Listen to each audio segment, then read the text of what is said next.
विनाशकारी भूकम्प पछिको अवस्थालाई मध्यनजर गर्दै अबको पुनर्निर्माणलाई सुरक्षित र सबल बनाउन सबै पक्षलाई उत्प्रेरित गर्ने उद्देश्यले तयार पारिएको रेडियो कार्यक्रम पुनर्निर्माण। नमस्कार, कार्यक्रम पुनर्निर्माणमा तपाईलाई स्वागत छ। साथमा छौ म तेजेन्द्र काफले र म दिवा भट्टराई। भूकम्प पछिको पुनर्निर्माणलाई अझै सुरक्षित र दिगो बनाउन सचेतना फैलाउने उद्देश्यले युरोपियन युनियन नियर फेसिलिटीको सहयोगमा राष्ट्रिय पुनर्निर्माण प्राधिकरणले यो कार्यक्रम तयार पारेको हो। तपाईँ यो कार्यक्रम रेडियो कान्तिपुरबाट हरेक मंगलबार साँझ 6 बजेदेखि करिब आधा घण्टा सुन्दै आइरहनु भएको छ। तपाईले हामीलाई radiokaantipur.eKantipur.com का साथै फुर्सदको समयमा युट्युब च्यानलमा पनि सुन्न सक्नुहुन्छ।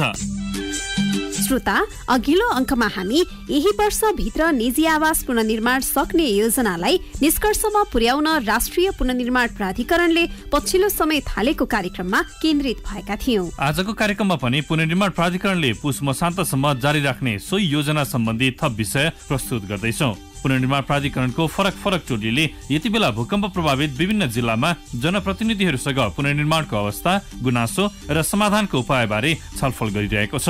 गत आइतबार मात्र प्रमुख कार्यकारी अधिकृत सुशील गेवाली सहितको टोलीले उपत्यका बाहिरको पुरातात्विक सम्पदाको अवस्थाबारे नुवाकोट स्थित 7 तले दरबारको अवलोकन गरेको छ। सोटोलीले जिल्लामा पुनर्निर्माणको अवस्थाबारे स्थानीय तहसँग अन्तर्क्रिया समेत गरेको थियो। यसै सन्दर्भमा टोलीमा सहभागी पुरातत्व विभागका अधिकृत भीष्म बास्कोटासँग गरिएको कुराकानी आजको कार्यक्रममा प्रस्तुत गर्नेछौँ। धरहराको त्यो ठुटोलाई चाहिँ एजिटी संरक्षण गर्नुपर्छ, त्यो हाम्रो इतिहास हो। यसैगरी गोर्खा भूकम्पले मानवीय क्षति बढी नै भएको रसुवाको उत्तरगया गाउँपालिकामा पुनर्निर्माणको अवस्थाबारे गाउँपालिकाका अध्यक्ष उपेन्द्र राज लम्सालसँग गरिएको कुराकानी पनि आजको कार्यक्रममा सुन्न सक्नुहुनेछ। पुनर्निर्माणको क्रममा मैले भूमिकामा म आफै पनि सन्तुष्ट छैन, किनभने म त्यस्तो खालको प्रभावकारी भूमिका केही पनि खेल्न पाएको छैन। साथमा रेडियो रिपोर्ट र साताभरका केही प्रमुख समाचार पनि प्रस्तुत गर्नेछौँ। निजी आवास पुनर्निर्माण अनुदान रकम फिर्ता गर्ने सम्बन्धमा अत्यन्त जरुरी सूचना। भूकम्पबाट क्षतिग्रस्त घर बाहेक सोही स्थान वा नेपालभर अन्य कुनै स्थानमा बस्न योग्य घर भएका व्यक्तिहरूले झुटा विवरण पेश गरी निजी आवास पुनर्निर्माण अनुदान लिएको भए 2075 पौष 15 गते भित्र आफूले लिएको रकम फिर्ता गर्न अनुरोध गरिन्छ। 2 वा सोभन्दा बढी स्थानबाट अनुदान लिएको भए एक स्थान बाहेक अन्य सबैबाट लिएको रकम फिर्ता गर्न भूकम्प पीडितलाई अनुरोध छ। अन्यथा सरकारी बाँकी सरह असुल उपर गरिने बेहोरा समेत जानकारी गराइन्छ। अनुदान रकम फिर्ता गर्न अनुदान व्यवस्थापन तथा स्थानीय पूर्वाधार जिल्ला आयोजना कार्यान्वयन इकाइमा सम्पर्क राख्नुहोला। थप जानकारीका लागि प्राधिकरणको टोल फ्री नम्बर 166001 720000 मा सम्पर्क गर्नुहोला। सार्वजनिक हितका लागि राष्ट्रिय पुनर्निर्माण प्राधिकरण। सुरुमा साताभरका केही प्रमुख समाचार सुनौ साथी कञ्चन पौडेलबाट। चीन सरकारको सहयोगमा पुनर्निर्माण हुन लागेको नुवाकोटको 7 तले दरबारको प्रमुख कार्यकारी अधिकृत सुशील गेवालीले आइतबार अवलोकन गर्नु भएको छ। अवलोकनपछि सञ्चारकर्मीसँग कुरा गर्दै प्रमुख कार्यकारी अधिकृत गेवालीले चिनिया नयाँ वर्ष लगत्तै आगामी मार्च महिनाबाट पुनर्निर्माण सुरु हुने जानकारी दिनुभयो। प्रमुख कार्यकारी अधिकृत गेवालीले स्थानीयको सहभागिता तथा सुझावको आधारमा दरबारको पहिलेकै स्वरूपमा पुनर्निर्माण हुने बताउनुभयो। दरबार पुनर्निर्माणका लागि चीन सरकारले ठेकेदार छनौटको प्रक्रिया सुरु गरिसकेको छ। पुरातत्व विभागको प्रत्यक्ष निगरानीमा चीन सरकारले दरबार पुनर्निर्माण गर्नेछ। रामेछाप उमाकुण्ड गाउँपालिकाका रामबहादुर बस्नेतले लाभग्राहीमा नाम नपरेपछि गुनासो भन्नु भएको थियो, तर लामो समयसम्म गुनासोको नतिजाबारे थाहा पाउन सक्नु भएन। सोध्नलाई काठमाडौँ आउन पनि समय र खर्च लाग्थ्यो। उहाँले राष्ट्रिय पुनर्निर्माण प्राधिकरणले पैसा नलाग्ने टेलिफोन सेवा सुरु गरेको र त्यसमा फोन गरेर आफ्नो समस्या राखे सहयोग मिल्ने थाहा पाउनुभयो। उहाँले प्राधिकरणको हेल्पलाइन नम्बर पत्ता लगाउनु भयो र फोन गर्नुभयो। कति लाभग्राहीका समस्याबारे आफै फोन गरेर पनि सोधिदिनु भयो। प्राधिकरणद्वारा सञ्चालित टोल फ्री हेल्पलाइन बारे शुक्रबार राजधानीमा आयोजित छलफल कार्यक्रममा बस्नेतले प्राधिकरणको हेल्पलाइनबाट समस्यामा परेका आफ्नो र छिमेकी गाउँपालिकाका भूकम्प प्रभावितलाई निकै सजिलो भएको अनुभव सुनाउनुभयो। जिल्ला पुनर्निर्माण समन्वय समिति ललितपुरको सोमबार सम्पन्न बैठकले विभिन्न निर्णयहरू गरेको छ। समितिले पुनर्निर्माणलाई समन्वय एवं सहजीकरण गर्न प्रत्येक स्थानीय तहमा पुनर्निर्माण समन्वय समिति गठन गरी प्रत्येक महिना आफ्नो तहको पुनर्निर्माण सम्बन्धी गतिविधिको प्रगति पठाउन निर्देशन दिएको छ। पालिका स्तरका यस्ता समितिमा सम्बन्धित गाउँपालिका वा नगरपालिकाका प्रमुख अध्यक्ष, उपप्रमुखहरू उपाध्यक्ष रहनेछन् भने प्रमुख प्रशासकीय अधिकृतले सदस्य सचिवको भूमिका निर्वाह गर्नेछन्। समितिमा सम्बन्धित पालिकाका 3 जना वडाध्यक्ष, स्थानीय समाजसेवी 2 जना र पुनर्निर्माण हेर्ने इन्जिनियर फोकल पर्सन सदस्य रहनेछन्। राष्ट्रिय मान्यता प्राप्त राजनीतिक दल तथा अन्य व्यक्तिलाई पनि आवश्यकता अनुसार बैठकमा आमन्त्रण गर्न सक्ने अधिकार दिएको छ। बैठकले विभिन्न स्थानीय तहहरूमा पहिलो किस्ता आवास अनुदान लिई घर नबनाएका लाभग्राहीहरूको विवरण प्रत्येक स्थानीय तहले तयार गरी घर निर्माण नगर्नुको कारण पत्ता लगाई घर बनाउन लगाउने र झुटा विवरण दिई अनुदान लिएको भए फिर्ता गर्न लगाउने निर्णय पनि गरेको छ।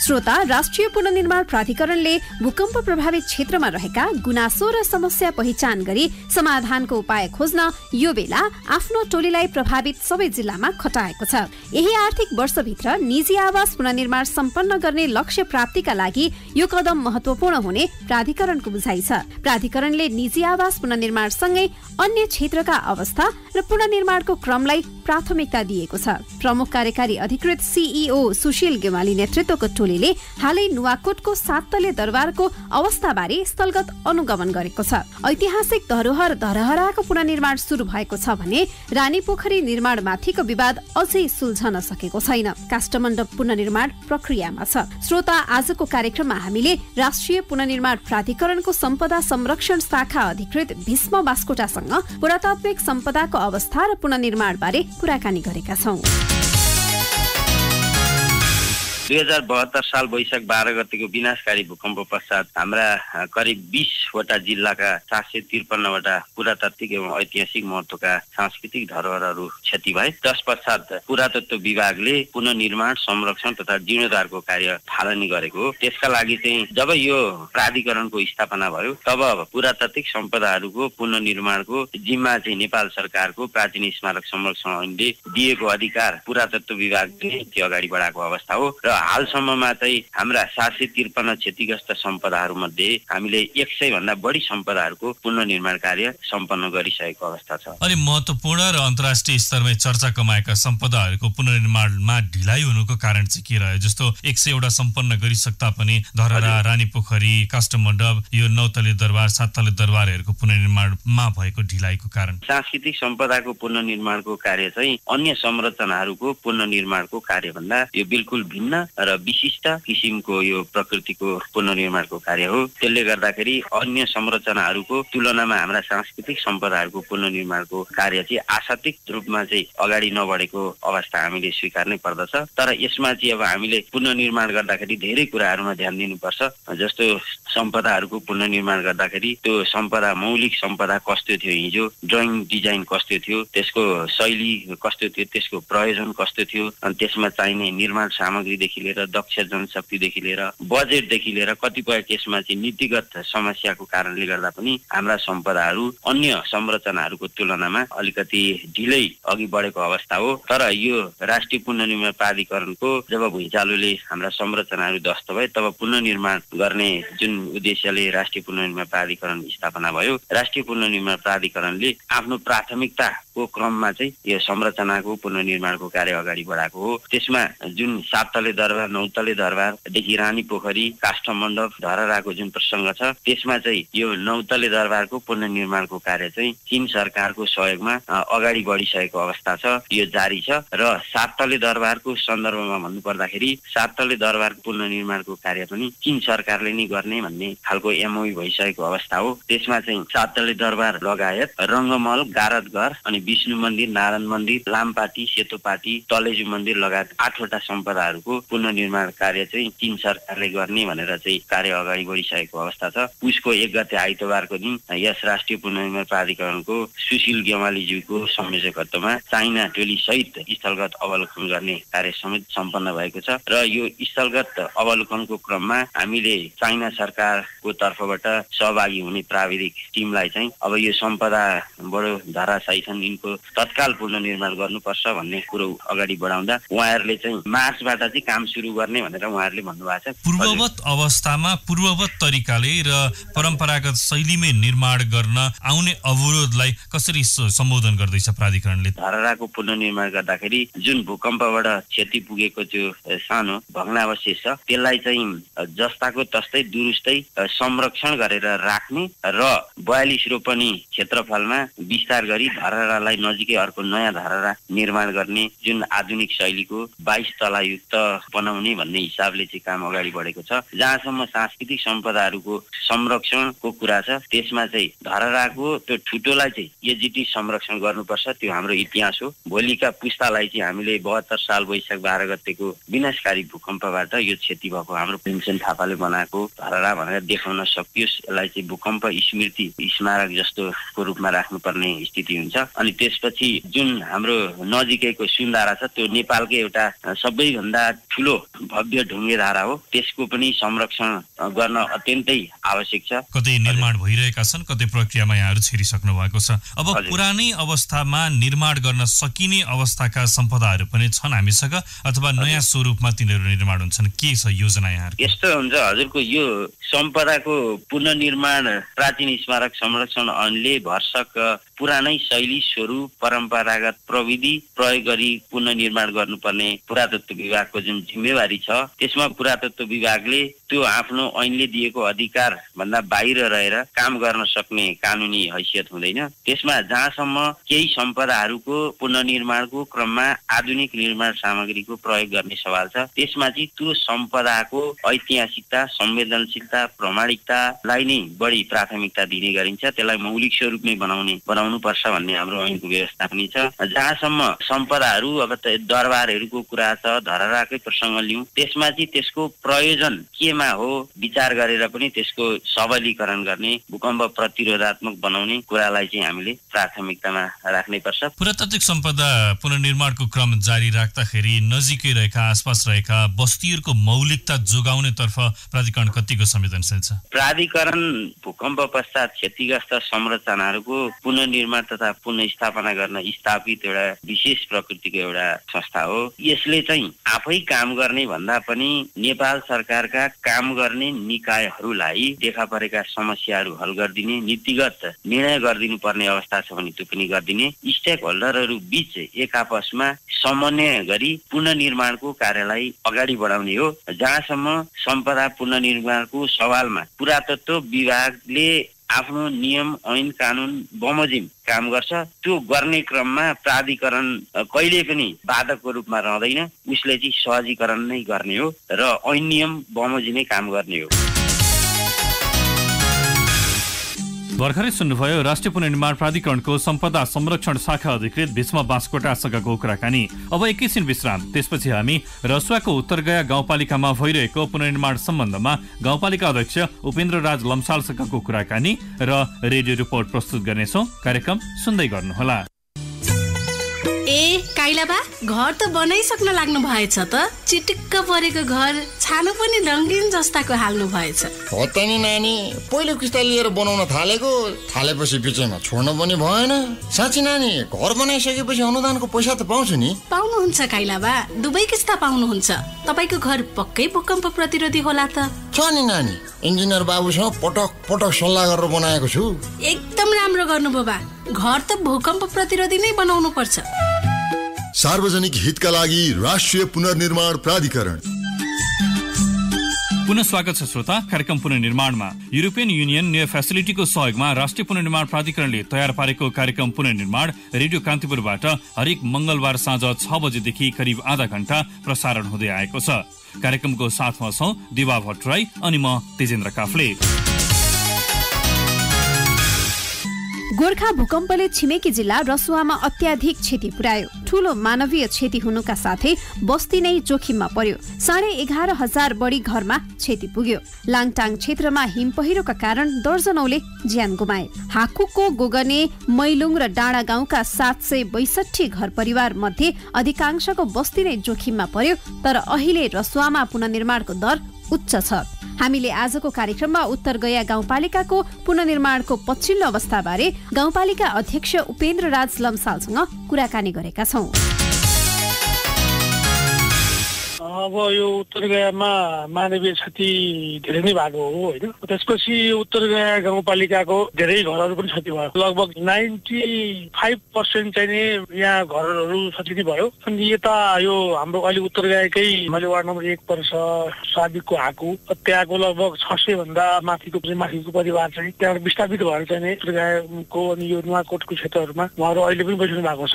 त्यो अवस्था छ र अब पुनर्निर्माणको कुरा चाहिँ नि अहिलेको तथ्याङ्क अनुसार लगभग 74% घरहरू चाहिँ बनेको छ हाम्रो उत्तर गयामा। र यो उत्तर गयाको साबिकको हाकु गाविसबाट विस्थापित भएर बसिरहनु भएका जति पनि हुनुहुन्छ उहाँहरूको पुनर्निर्माणको प्रक्रिया चाहिँ सुरु भइसकेको हुनाले अलिकति हाम्रो यो प्रगति चाहिँ कम जस्तो थियो अहिले होइन। तर पुनर्निर्माणको क्रम जारी छ, भइरहेको छ। अब पहिलो किस्ता, दोस्रो किस्ता, तेस्रो किस्ता लिने कुराहरू पनि भइरहेको छ। घरहरू नयाँहरू बन्दै गएको छन्। जे जस्तो हुन्छ जनताले दुःख सुखले बनाएका छन्। अब यो अहिले हाम्रो चाहिँ उत्तर गयाको समस्या भनेर चाहिँ यो विस्थापित परिवारलाई चाहिँ पुनर्स्थापना गराउनु छ। हामी यो उत्तर गयाकै तिरु भन्ने ठाउँमा त्यहाँका विस्थापित परिवारलाई लगेर चाहिँ हामी एकीकृत बस्तीको रूपमा चाहिँ उहाँलाई पुनर्स्थापना गराउने हामी योजनामा छौँ।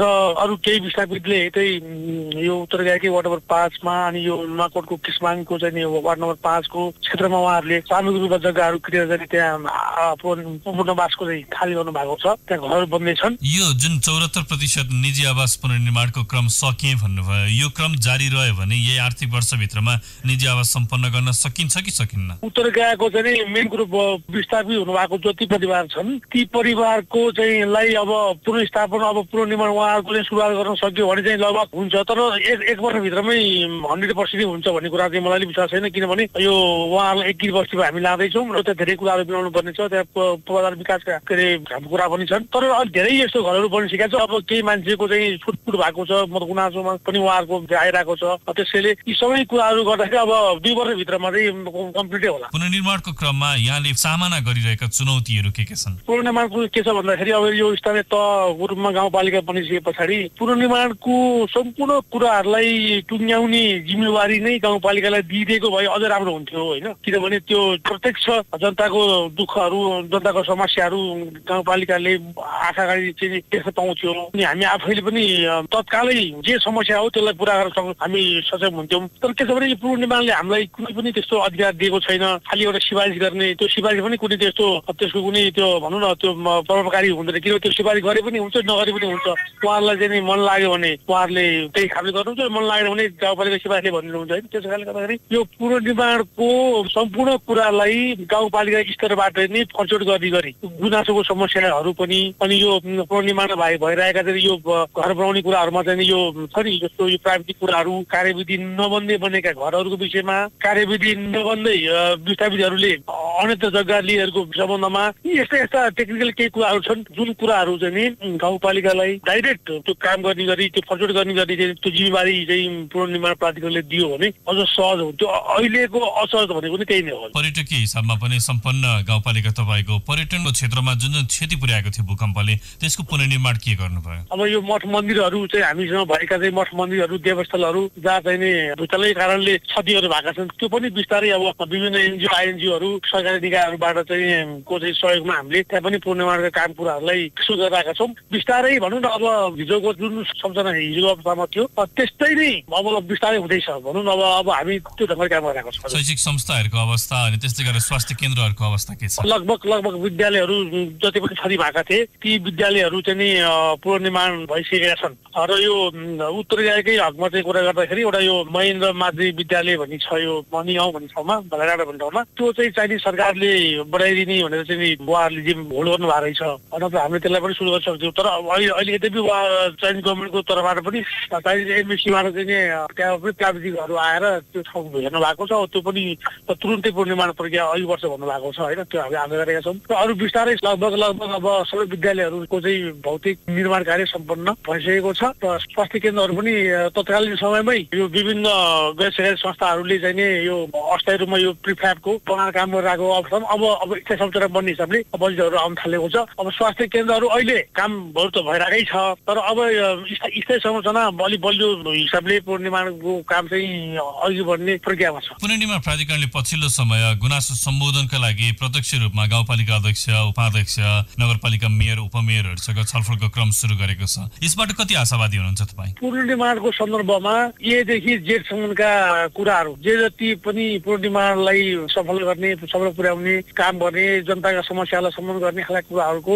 जिम्मेवारी गाउँपालिका स्थानीय तहलाई दिने हो भने धेरै कुरा सजिलो हुन्छ, सहज पनि हुन्छ र जनताले पनि शान्ति पाउनुहुन्छ। अब अहिले के छ भने अहिले चाहिँ नि के अरे वार्डबाट आउनु पर्ने, फेरि लेखेर जिल्लामा पठाउनु पर्ने, त्यहाँ त्यो फाइल फेरि केन्द्रमा पुग्नु पर्ने, त्यहाँ फेरि गएर यहीँ आउनु पर्ने, त्यो आउनु नआउने ठेगान छैन। धेरै लङ टाइम चाहिँ के अरे मान्छेहरूले वेट गर्नुपर्ने अवस्था। त्यसको अन्त्यको लागि चाहिँ अब गाउँपालिकालाई नै त्यो जिम्मेवारी दिनुपर्छ। र अब मलाई लाग्छ अब यो यहाँले भन्नुभएको जस्तै अब पूर्णिमाले हामीसँग छलफल गर्दाखेरि हामी नै कुराहरू उठाउँछौँ। भनेपछि जुन नीति अख्तियार गरेको छ राष्ट्रिय पुनर्निर्माण प्राधिकरणले स्थानीय तहसँगै सहकार्य गरेर अगाडि बढ्ने भन्ने, यसको प्रत्यक्ष महसुस चाहिँ तपाईँले गर्न पाउनु भएको छैन? छैन त्यस्तो। मैले त म गाउँपालिकाको अध्यक्ष भइसके पछाडि त्यो पूर्णिमाको क्रममा मैले खेले भूमिकामा म आफै पनि सन्तोष छैन, किनभने म त्यस्तो खालको भूमिका केही पनि खेल्न पाएको छैन।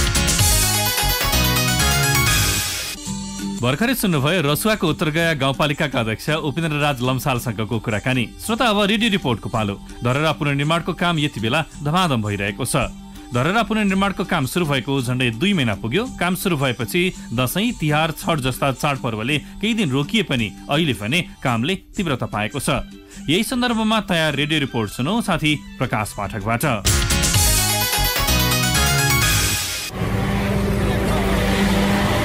काठमाडौँको सुन्धारा नजिकै बसेर प्रेमकार्की धरहरामा भइरहेको काम नियाल्दै हुनुहुन्थ्यो।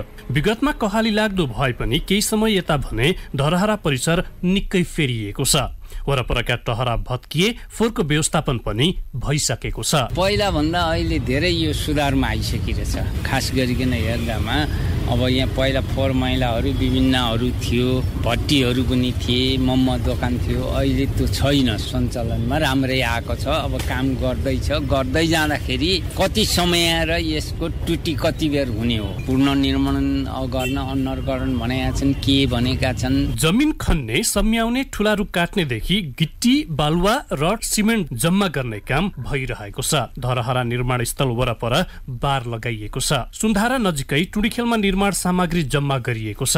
गएको असोज 24 गतेदेखि धरहरा बनाउने काम सुरु भएको हो। काम भइरहेको देख्दा धरहरा बन्ने भयो भन्ने आशा पलाएको छ भन्नुहुन्छ निर्माण स्थलमै भेटिनु भएका काठमाडौँ कपनका यज्ञ बुढाथोकी। अलिकति गिटी सिटी झारे देखिन्छ हैन, त्यो पनि बनाउनलाई होला भन्नु पर्यो हैन।